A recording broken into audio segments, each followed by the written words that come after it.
Well, good morning, everybody, and thank you so much for joining us today. I'm Michelle Johnson. I'm the event marketing specialist here at ProcessMaker. During today's webinar, we will be discussing putting digital first in motion.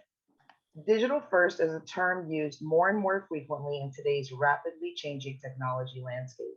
But what does it mean, and how can you execute a digital first strategy at your financial institution? In this webinar, we'll discuss some of the key tenets of implementing a digital first strategy at your bank. We live in a digital world now. The best and most known example of a digital first strategy is probably Netflix. In the year 2007, Netflix began offering its streaming service. At that time, it only had 1,000 movies available to stream compared to the over 70,000 on DVD. I'm not sure how much Netflix supports discs anymore.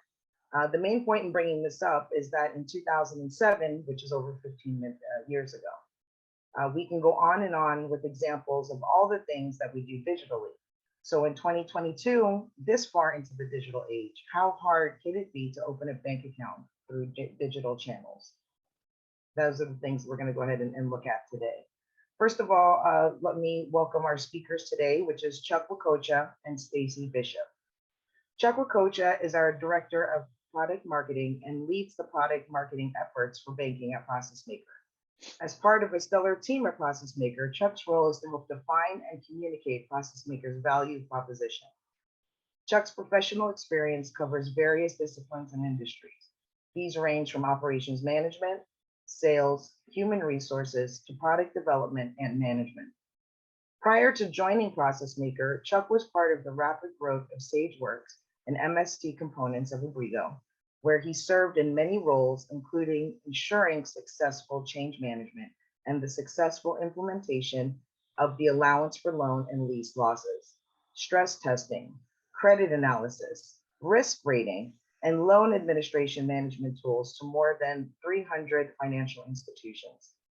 At MST, he served as a senior advisor, helping institutions prepare for and implement the CECL guidance.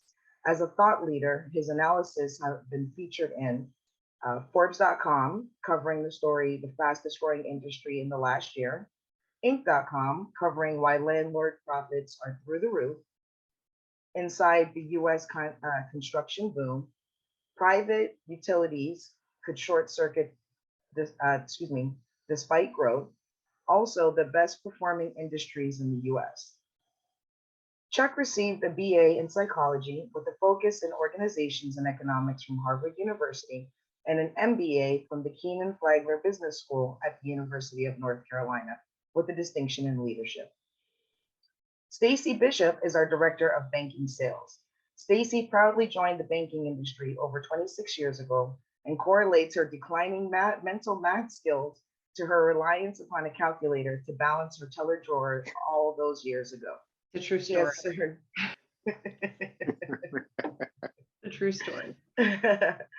She has served in a variety of roles as a banker, including that of a teller, personal banker, and operations team member.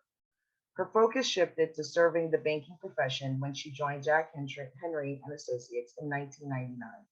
While at Jack Henry, Stacy taught the CIF 2020 core system before transitioning to a sales role focused on demonstrating core and complementary products for Jack Henry. She assumed sales leadership roles on the product specialist and inside sales teams, and then joined the ProcessMaker family in December 2021. Yeah. Welcome to you both. Well, thank you so much. Thanks, Michelle. I don't know that I should be on this conversation after hearing everything that Chuck has done. Come on now.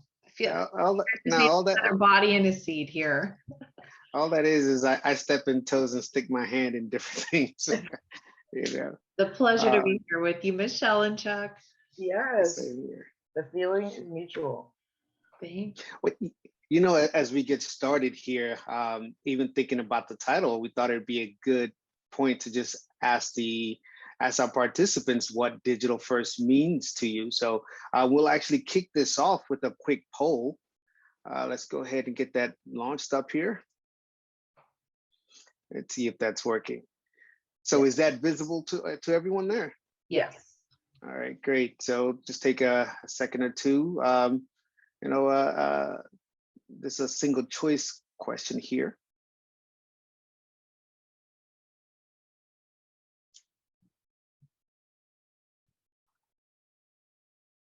I see we have a response.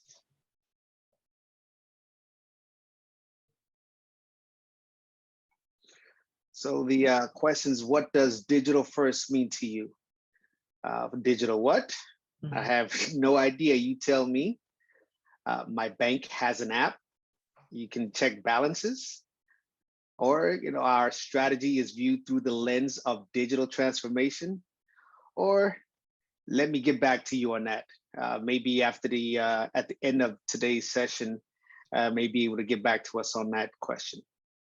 Yeah, I love the honesty of the audience that we have here. We have a response where somebody feels very comfortable with the digital transformation realm, and then we have a couple of folks, as we might have anticipated, that are in the seat trying to figure out what that digital transformation means or what the digital first strategy can bring to the table for their institution. So, well, and I think that's part of what this is, right? The digital transformation is a journey. So you would assume and figure at different, folks at different points in that journey, at different stages in that, as we continue to move forward, we'll eventually, hopefully, all catch up to a certain level. But it's an expected that we'll be at different stages of that. you bet. It looks like we have almost everyone answered. Here's those results for the audience that we went over. And I'll go ahead, Chuck, and perhaps we can transition to the next topic. You got it. So due to the pandemic, digital adoption has accelerated, and financial institutions are coming to terms with a new mandate. A digital-first mindset is essential to today's businesses. In what ways have you experienced this digital adoption as the financial institutions you engage with, whether professionally or in your daily lives? And that question is to Chuck. Let's get your answer. I often think of a friend of mine who had a baby at the beginning of the pandemic, and he remarked that he didn't leave his house for anything, not to get diapers or any other daily necessities. And so he figured, if I don't have to leave for those things, why should I have to leave my house to do my banking? So he started looking for banks that were able to serve him like that, and where he was at home in his pajamas, getting everything delivered to him at his house. So I think when I think about professionally and in my daily lives, that is ultimately what it is, being able to meet me and serve me where I'm at. What about you, Stacy? Yeah, I agree completely. I view things these days, folks, and fair enough, I have been in the banking industry a long time, and I have high expectations because I know what softwares provide. I know what I've seen from other financial institutions that I've worked with. So for me personally, I have pretty high expectations. I'm going to go on record and say that you may not even want me as a customer, candidly, because I do have high standards, and I've become lazier. I'm gonna admit that as well, meaning that I don't want to have to come to the branch for anything. I don't want to have to do things that are not easy for me, that are not convenient for me. Chuck, similar to your friend, I shop on apps if it comes to, and this is so embarrassing to say out loud, but during the pandemic, I grew very comfortable shopping for groceries on an app, having things delivered, or picking up at a store. I don't want to go into a store these days, let alone go into a bank these days. So to meet customers that were like me to begin with, that may have been around this industry or have expectations of service, or any customer that's been through this pandemic journey, which is basically obviously everyone in the world, I think we're at a point now where financial institutions have to meet customers on this common ground, where we know as customers that we want to be able to do things online, and you as bankers know that you want to be able to serve those customers and provide that type of experience that we can get from Amazon, that we can get from any other retailer. And that is just the landscape in which we operate these days. Absolutely. So true. Yeah. So in the digital first world, we hear a lot of buzzwords, but sometimes they seem like word salad. Let's do some word association. I'm going to throw out some words and let's hear from you what they mean and why they matter. Excuse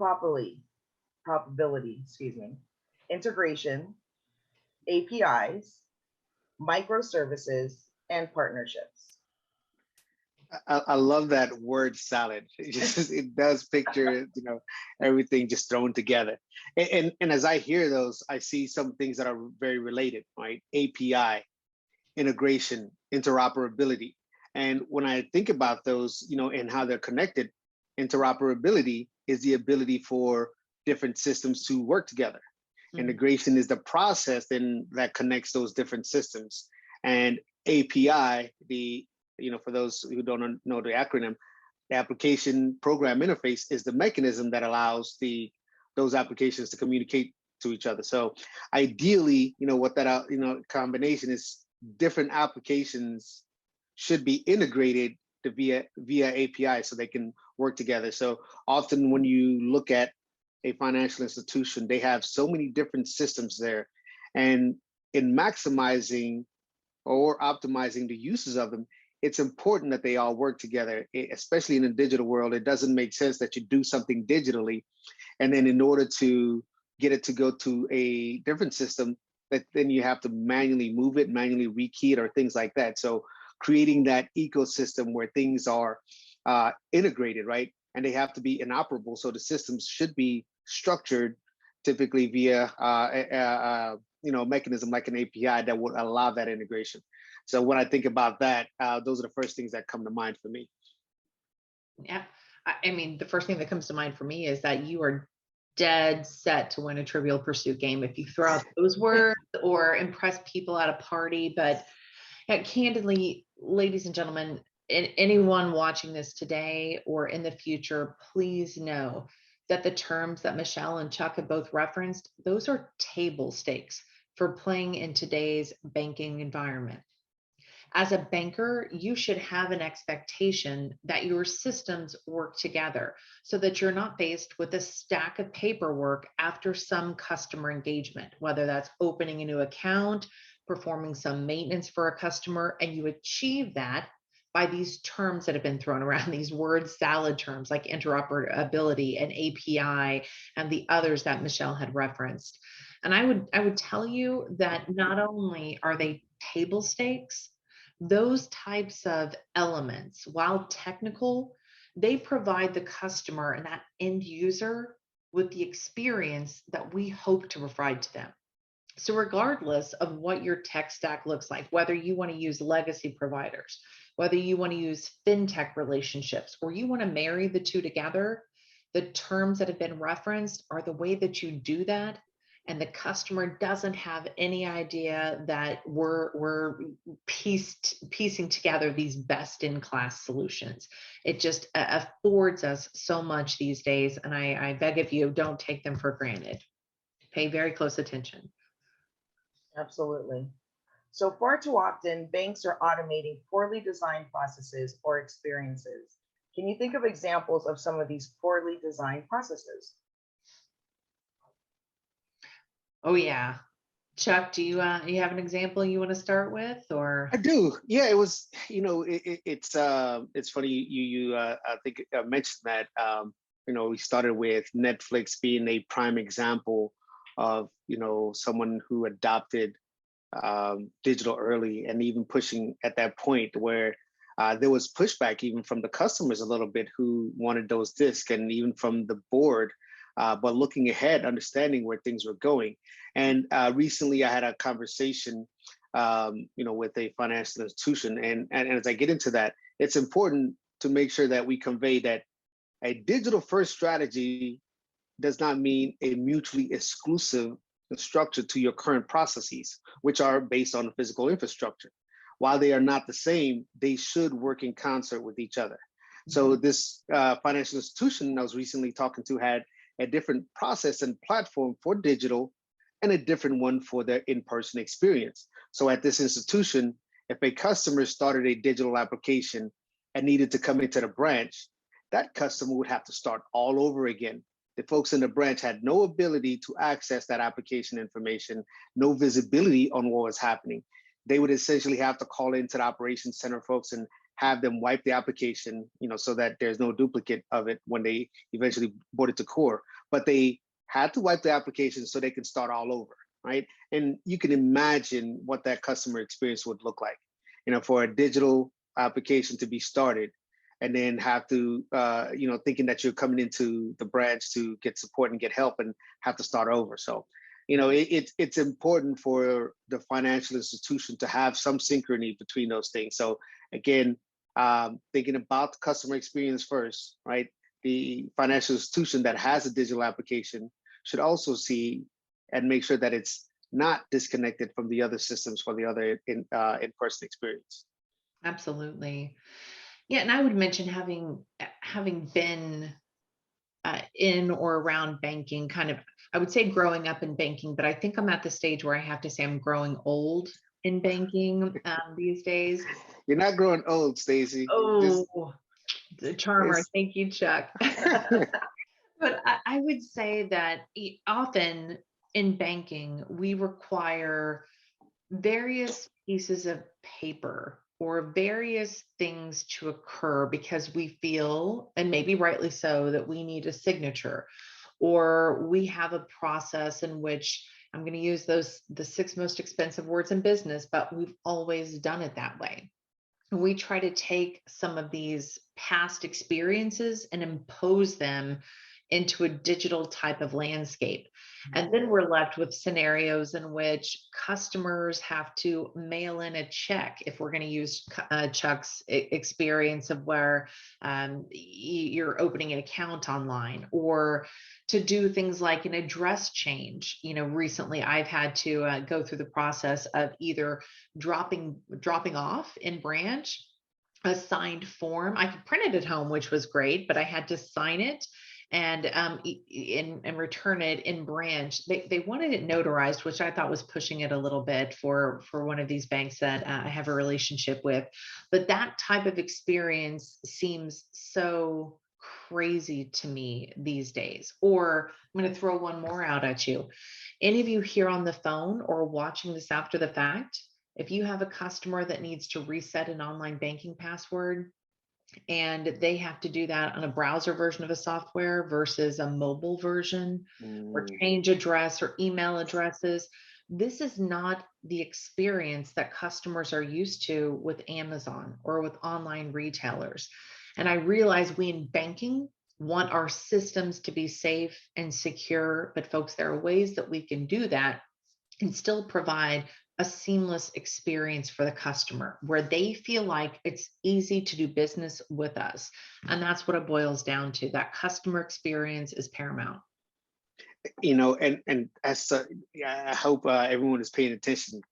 Stacy dropped some gems in there, and one of those I really wanted to really underscore is that too often financial institutions, think about their digital strategy as an overlay of digital tools onto their old structures, onto their old processes, right? So they're taking these tools and placing them on there, where digital first really means that, right? Digital first, looking at it first from a digital perspective.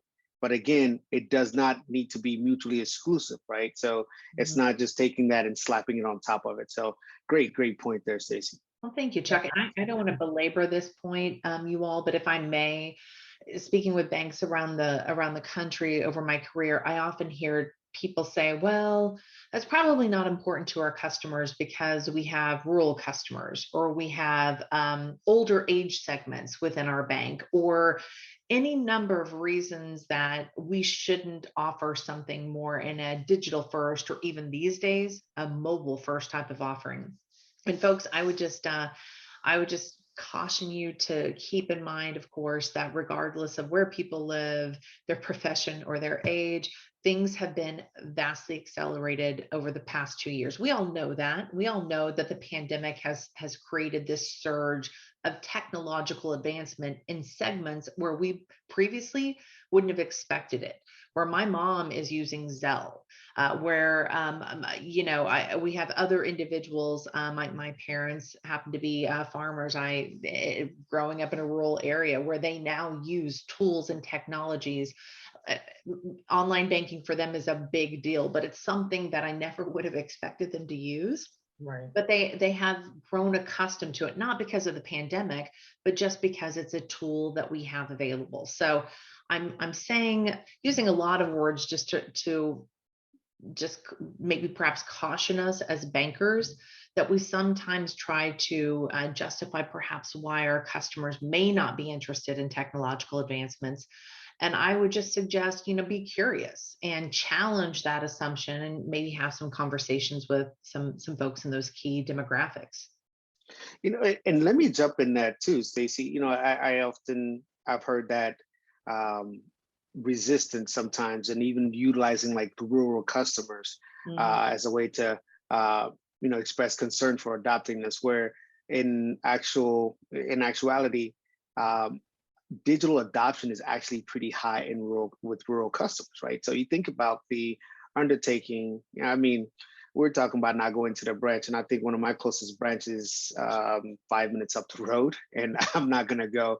And so for someone who needs to go 30 minutes or so further, or because of the daily schedule, right? I may not have availability to actually stop what I'm doing, stop work, whether it's farming or otherwise, to go. And by the time I do that, it's 6:30, 7:30, and branches may be closed. It is those people that need to be served. Or I have a small mom and pop that, does not close till 10 p.m. And on a daily basis, just getting to a branch is really cumbersome. So thinking about that. But, segueing into another thing there is, as we're thinking about this, one of those key areas is opening a digital account, right? So putting digital first. One of the key relationships that a financial institution has, right? Those two key, loan relationship and a deposit account relationship, making it easy for the customer to accomplish those, right? So when you think about a digital account opening, and when I'm talking to financial institutions, this is a great point to really understand what your concerns are. So we'll use this opportunity to hit our next poll question here. And that poll question is, when implementing a digital account opening, make sure I get this up here. When implementing a digital account opening, what are your concerns, or what are you most concerned about?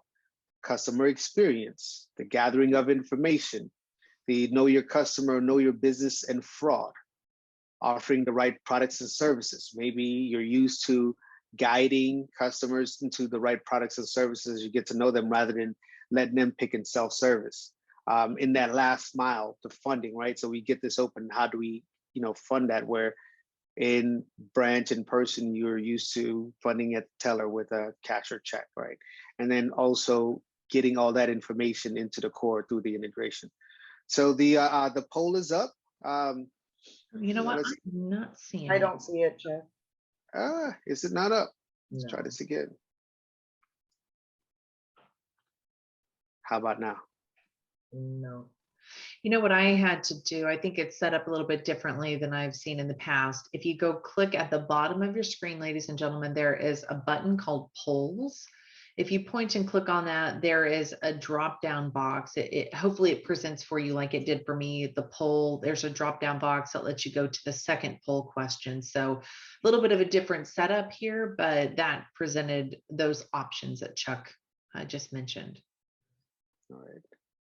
Is it again there? Oh. Let's try this again. I wonder if I relaunch the screen. There we it go.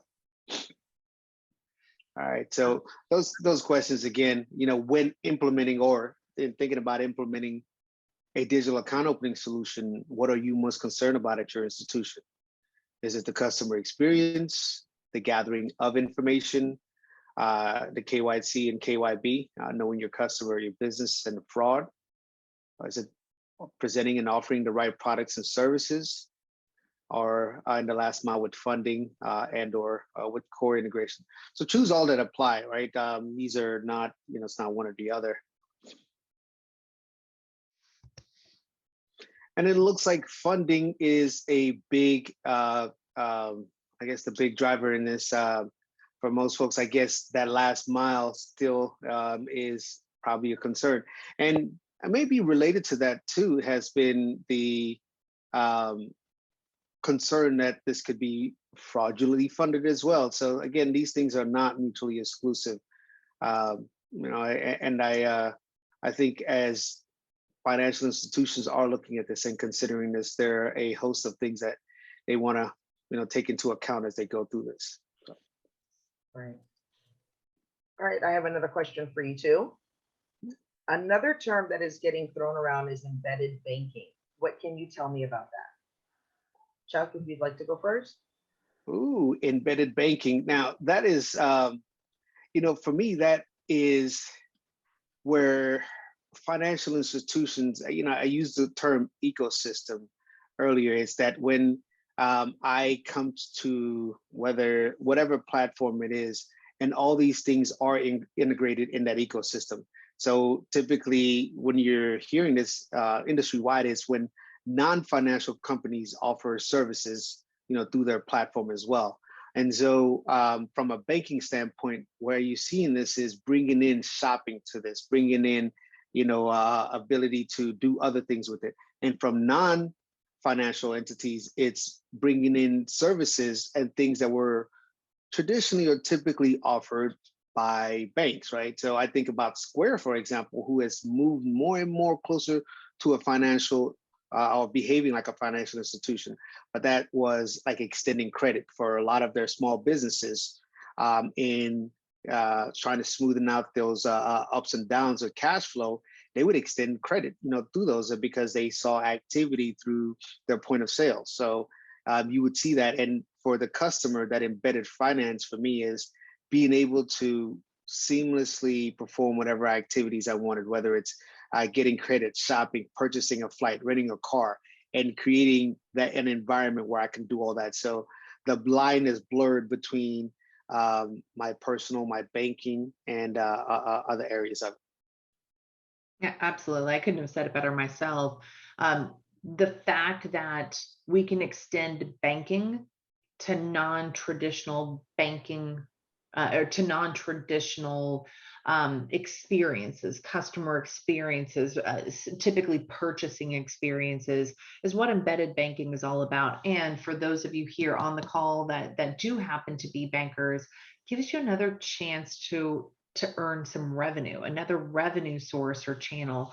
And this one's, I think, is a bit of a stretch, but I always think of Apple Pay and the fact, and I've already mentioned to you all that I'm lazy, but I have been known to get to the end of a purchasing decision on an app or on a website.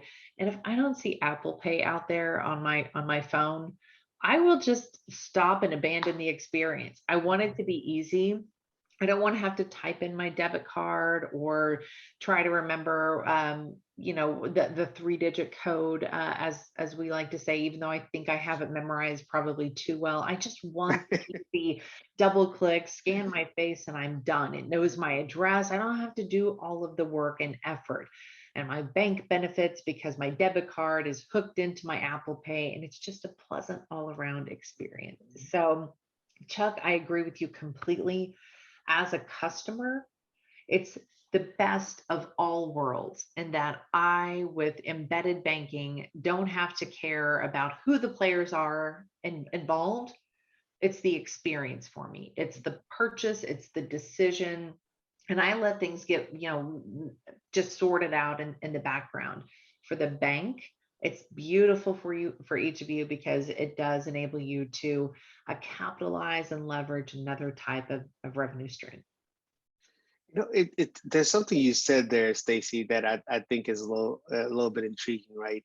The customer experience matters, and while you do have a relationship with your current bank, there are things and services that ultimately, at the end of the day, it's not that you care so much who's providing it.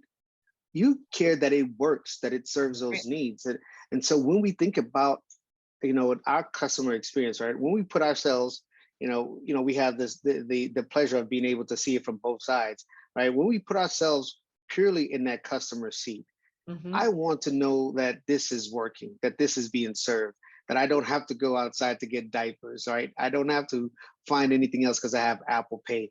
And so when we're thinking about this from the bank side and designing what that customer experience is, this, seems like it's so tongue in cheek, but you really do have to put yourself in the seat as a customer and think about what that looks like. Absolutely. I mean, for me, it's likely customer first, then digital first, quite honestly. You really do have to evaluate everything through the lens of the customer, which honestly, Chuck, for us, it's pretty easy these days because we are a customer in so many other industries and have now the same type of expectations when we interact with our bank. So because I shop way too much on Amazon or fill in the blank app, I expect all of my purchasing, experiences to be that frictionless, Right. be that easy. Things are just going to show up and I don't have to worry about it. The money's going to come out of my accounts. I don't have to worry about it. That's the experience I want from my bank as well. Because when those experiences go well and operate as they're expected, I'm happy.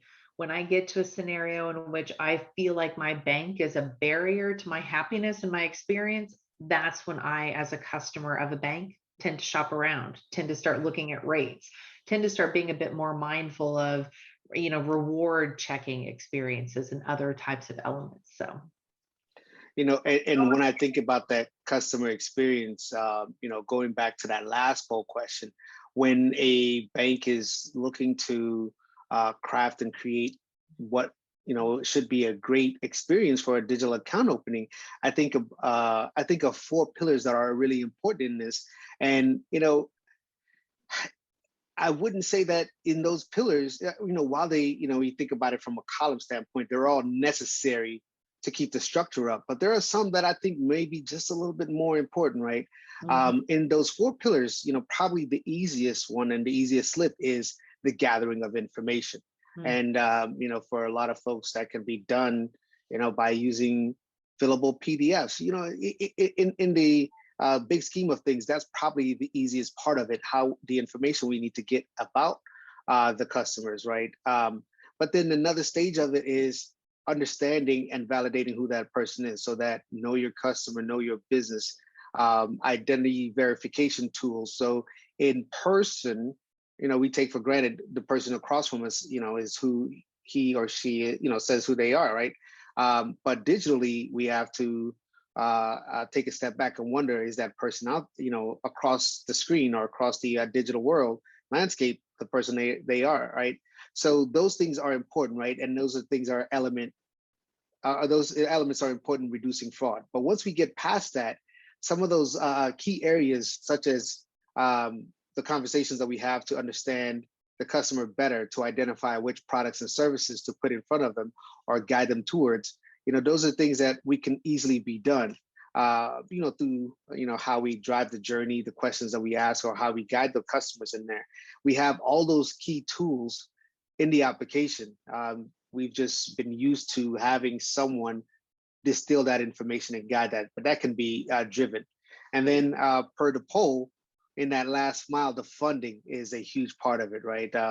It's great to get a customer all the way through the application, fill it out. But now, because we've been relying or been used to having a person walking up to the teller, with a check or cash to fund this, that element there, it's no good for me to put everything in the shopping cart and not have Apple Pay, right? Stacy, that Apple Pay is the thing, is that funding, right? So a full cart does not do me any good if I can't finish it off. So when you think about those structures, one of those key words that Michelle mentioned earlier was microservices, right? This is part of that ecosystem where you're bringing in the tools and the mechanisms that will allow the customer to finish that, right? So, in the shopping cart is Apple Pay. In the account opening process, it could be the digital ACH process. It could be utilizing, a credit card receiver, to accept payment from that. It could be, some of the tools that, tap into external accounts, for those who are familiar with Venmo or Cash App, as mentioned, even Robinhood. This is one of the great things that they did, allowed me to tap into an account, log into an account, externally, and initiate a transfer to fund the accounts there. So those things are extremely important. And when you're considering what this account opening process looks like, if you nail those elements, I think you will drive, to that great customer experiences. Stacy has probably, mentioned this over and over, how critical and how paramount that user experience is. Absolutely. Well said. Some great points there. So I have another question for you guys. So I keep hearing about the term super app. What is that exactly, and what does it mean? Chuck. Super. Yeah, I think it's, one of those things we mentioned earlier, right? It's a super app, as they've been kind of defined, is coming to that single place where you can go to, for everything, right? If you think about it in the physical world, it was the mega malls of the world, right? I get in, there's a barbershop in the corner, there's a spa, there's all the clothing that I can, things that I would normally buy. There's a movie theater, there are restaurants. In that, it is that single place where, in this world, the single place for users to go for all their financial, communication needs, money, entertainment, shopping. Again, we're talking about the comparison between digital and physical, taking that mega mall. Now, how do we deliver that, in the digital world? And that's what a super app is. So in that environment, you can, attend to all your needs and still have it integrated. So as I'm going through those, I can still connect and provide and get all the services that I want. Yeah, agreed. 100%. I couldn't have said it better myself, Chuck. For me, I know I keep bringing up the Amazon experience, and it just shows you how often boxes are dropped off at this particular home. But they've made it so easy for me to shop and evaluate. And now, I'm sure some of you may have seen this. They have influencers out there. So if you are an individual that likes to look on Instagram or other apps that are out there, like to know it, things like that. Now they've brought those influencers into the app so that as you're shopping, you can have a curated type of shopping experience within Amazon. And by the way, you can manage your account, and I can check to see if that other order ever showed up or when it's expected, and I can initiate a refund. I can do all of that within Amazon. For me, Amazon is a super app. Super apps in banking are, just as Chuck mentioned, it is the Amazon of your financial life. One place to see it all, do it all, regardless of really who's driving those experiences in the background. Banks, fintechs, bringing them all together. And probably that's the reason why Amazon stock is well over $2,500, right? Because of the Bishop household is what. You're doing something right. We're single-handedly propping it up, I think, at least for Southwest Missouri. Exactly. Well, another question that I feel is quite important to today's webinar is the last mile in the application process, funding. Why is this process so hard? Chuck, what are your thoughts? Well, again, I think starting with those high customer expectations, right? We've been reliant on the physical infrastructure that was based on coming into the branch. And that was pretty much having someone there with a cash or check ready to start. We know what our minimum requirements for certain funds are. So someone goes in there. But now that, folks are far flung, right? There's distance between us. I think this just has been an area that institutions have kind of overlooked or have not, thought about in designing that process. So you get to that last mile and you're like, oh, okay, wait a minute, I got to figure out how to do this.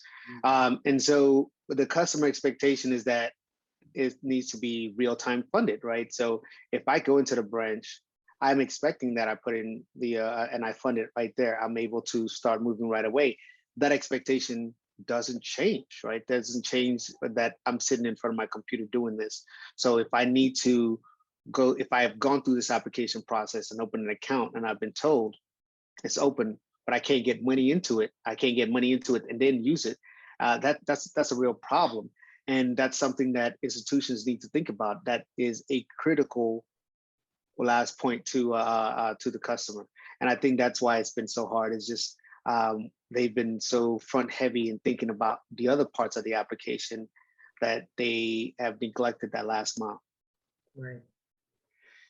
It may just be my naivete speaking here, but I don't think it is hard, or I don't think it should be hard, at least for any bankers that are in that seat that Chuck described, in which you want to roll out this online experience and you're looking for a way, a mechanism to get that account funded real time. I'm here to tell you that there are solutions in the banking industry, there are fintechs, there are other tools that provide those elements to help those accounts get funded online. I beg of you, please don't only require a mail-in option. I like to think of this in terms of, folks, I can buy stamps online. Stamps, the epitome You of still something use that drives stamps? the paper process. Yes, every so often I have to mail in, personal property taxes or a few things here and there, but mail is the epitome moving of paper around, and I can digitally purchase the mechanism, the piece, the stamp that helps that go. I like to think in terms of us in banking being more innovative, being very tech savvy, much more than purchasing stamps online. So I know we've got this. I think it's just every one of us stepping up to the table and deciding what type of experience we wish to offer online whenever customers are engaging with our organization. And I just I would challenge each of us to think through that final step, the last mile, as Chuck and Michelle have called it, and that's the funding piece, and provide options. If nothing else, even if you don't offer a real-time option, internal transfers, things like that don't even have to involve external accounts. Just let's think in terms of other options besides just dropping a check off at the branch or mailing one in. Perfect. All right, I think we have time for one last question. I'm going to throw two words out at you both, and I want you to tell me which you prefer: retail or consumer. Chuck. So thinking about this in the nomenclature, Susan, I think this is something the market is still, I see it in so many different places going back and forth, and I don't know that there's a specific standard that's been defined, but and I hear retail, consumer, personal when thinking about these accounts. I personally like consumer, and same thing for commercial versus business. I like business, right? So consumer for my personal accounts and business instead of commercial for my business entities. Agreed all around, Michelle. If I can just hop in before you even ask me, I agree with Chuck. I like consumer, that vernacular. I like business. But obviously, I think we in this industry, we need to understand that these different terms might be used differently by different companies that you interact with or fintechs. But for me personally, it's consumer and business as well. Perfect. Chuck, would you like to put up the last and final poll question?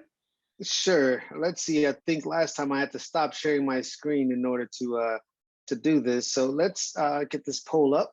The last poll, I think, thinking about where we are in that journey for all of us at different stages, where would you say your financial institution is with regards to digital?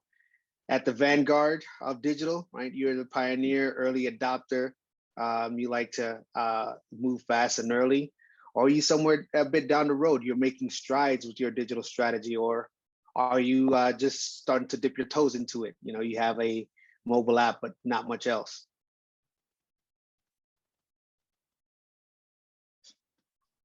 What's your guess, Chuck? What would you think for most people? I think, folks are making strides, right? I think there are a few laggards who are dipping their toes into it, moving into it. But, I think that's that may depend on a number of factors. But I think most institutions are starting to make strides. I would say in banking, we are not the we're risk averse for a reason, right? And there's a part of that. And an early question we always have is who else is doing this or what else has someone done? So that tends to move a little bit slower.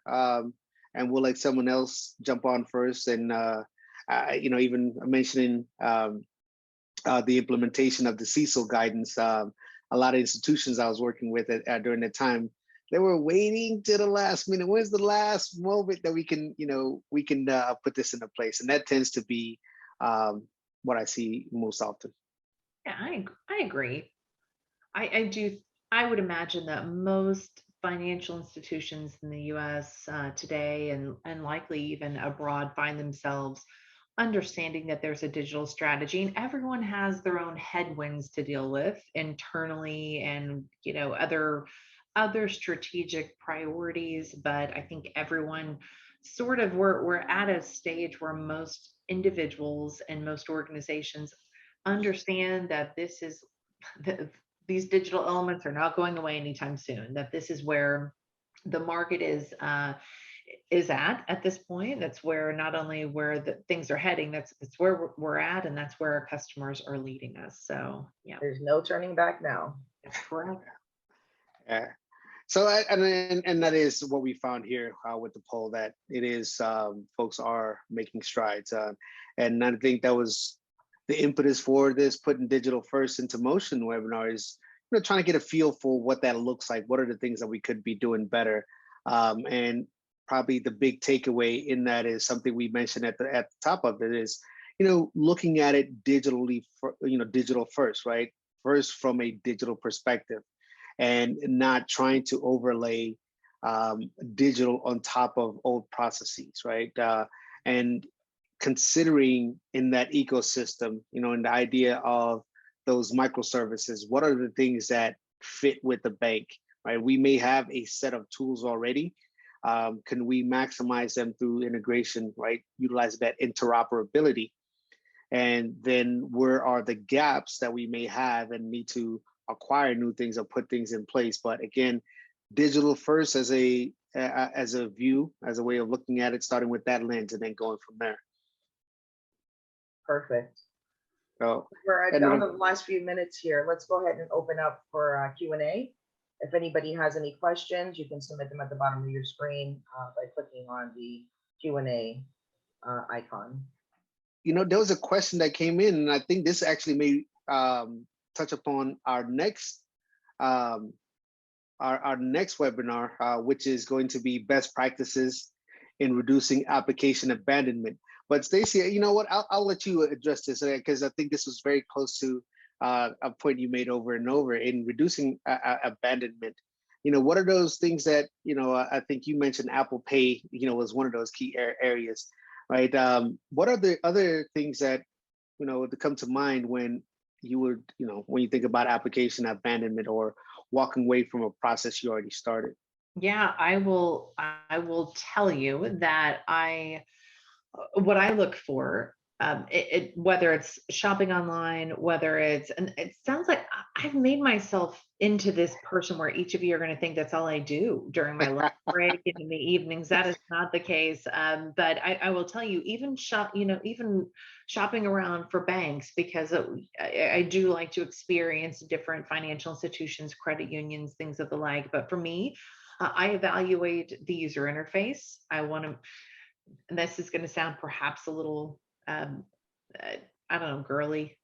I don't have a better term right now, but aesthetically, I want things to look modern. I want the experience to be intuitive. If it seems cumbersome or clunky, and it feels like it's going to take me too much time, I'm out.